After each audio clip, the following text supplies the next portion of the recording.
Today we will be making basbousa, which is a traditional Middle Eastern semolina cake that is crumbly and dense. It's cooked in a pan and sweetened with a simple syrup. Today's recipe will specifically be made with dates and cinnamon.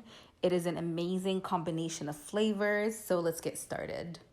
We will need 1 cup of coconut flakes, 1 cup of semolina flour, 1 egg, 1 tablespoon of cinnamon, 1 teaspoon of vanilla extract, 2 teaspoons of baking powder, a half a cup of milk, a half a cup of sugar, a half a cup of oil, 1 can, which is 6 ounces of table cream, some baking dates, and lastly, instead of the simple syrup, we'll be using sweetened condensed milk to sweeten the cake. We will need a half of a 14-ounce can. Using a large mixing bowl, add in the egg and the teaspoon of vanilla and whisk together. Then add in the sugar and whisk until well combined. Add in the oil and give it a quick mix. Then add in the milk and give it a quick mix just until the ingredients are well incorporated. Then add in the can of table cream, also known as ashta. Mix it really well until the entire mixture looks creamy and well incorporated. Now add in the cinnamon, the semolina, and the baking powder and give everything a very good mix. Make sure it's really well incorporated. Then add in the coconut and give it a good mix until it's well incorporated. Preheat the oven to 350 degrees and grease a 9-inch baking tray, could be glass or metal, with baking spray. Pour in the batter, and now it's time to add in the dates. Start forming the baking dates into little tiny balls that are probably the size of a small marble, and place them on top of the batter. They will slowly sink in, and make sure that you add them in somewhat uniform lines so that way when you're cutting the basbousa after it's done baking, you're not directly cutting into the dates.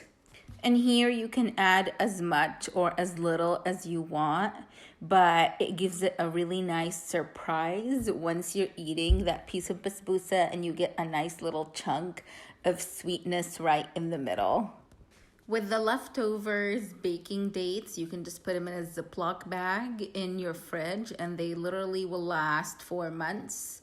And then you can make this recipe again, or you can add some chopped nuts to them, knead them together and form them into energy balls. And then you can roll them in coconut or chopped pecans or walnuts so that way they're not sticky, and use that as a snack. You can get creative and do whichever you prefer. Now that the basbousa is ready, bake it in a preheated oven at 350 degrees on the lower middle rack for 30 minutes. The basbousa baked for 30 minutes. As you can see here, it has a nice brown edge, and that's how you know it's done. Now it needs to be broiled for just a few minutes until it has a nice golden brown color on top.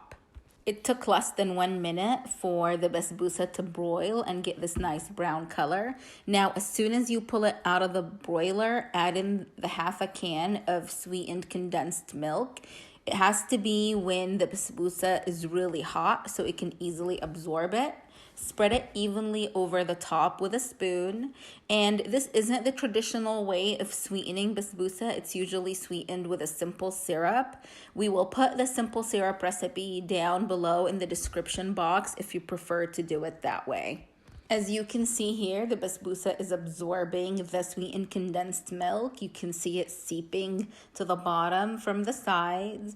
Make sure you allow it to completely absorb the condensed milk and completely cool before you cut into it for at least 2 hours.